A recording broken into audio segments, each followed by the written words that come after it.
Today we're diving into the really powerful chemical idea of displacement. We're going to see how some metals can actually replace others, and it's all based on a set of rules called the reactivity series.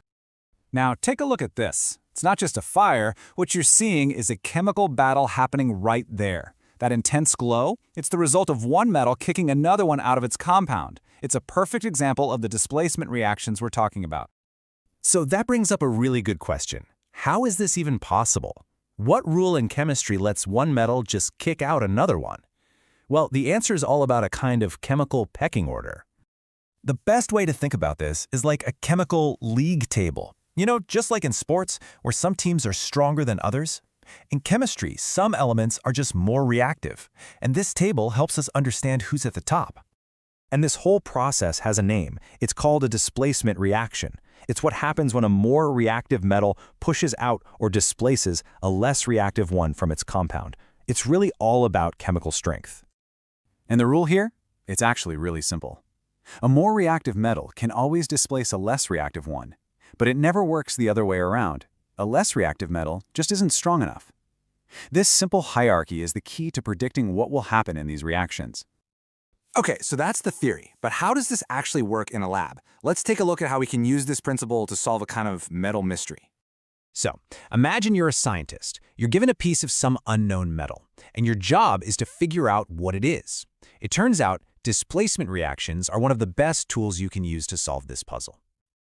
So, where would you even begin? Well, a good scientist always starts with a plan. First, you'd get your equipment and chemicals ready. Next, you'd write down a clear, step-by-step method. And maybe most importantly, you'd think about what you expect to see in each test to help you identify that mystery metal. So, how do you know if a reaction is actually happening?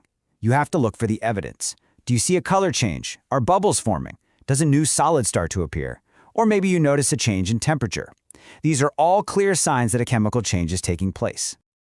All right, so we've seen how it works in the lab. Now let's check out a really spectacular, real-world application.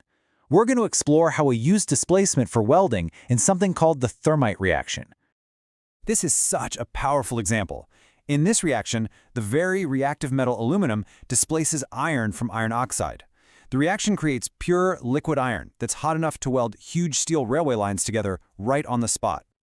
Now, this reaction isn't a gentle one. It's what scientists call an exothermic reaction, and that basically means it releases a huge amount of energy, and it does that in the form of heat. Just how much heat are we talking about?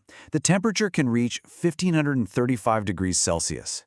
To give you an idea, that's way more than hot enough to melt solid iron, which is exactly why it's so perfect for welding. And the key word here is molten. When we talk about molten iron, it just means the metal has been heated up so much that it's turned from a solid into a flowing liquid. Now, what's really interesting is that this whole displacement idea isn't just about metals. Let's see how a nonmetal, carbon, is a complete game changer in a huge industrial process.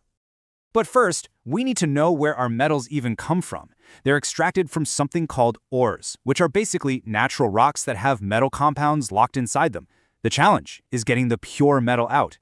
And this is how it's done on a massive scale, inside a huge reactor called a blast furnace.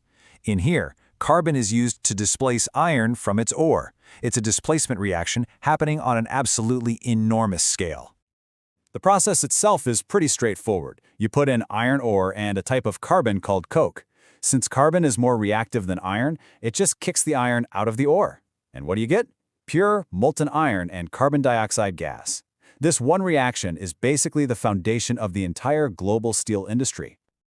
Okay, so we've seen it in the lab and we've seen it in giant furnaces. Let's pull this all together. Why does understanding displacement matter so much? So, here are the key things to remember. First, the reactivity series is our guide. It lets us predict what's going to happen. Second, these reactions are a really practical tool for scientists in the lab.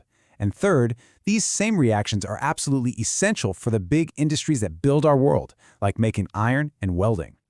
At the end of the day, understanding these basic rules of chemistry gives us the power to change and use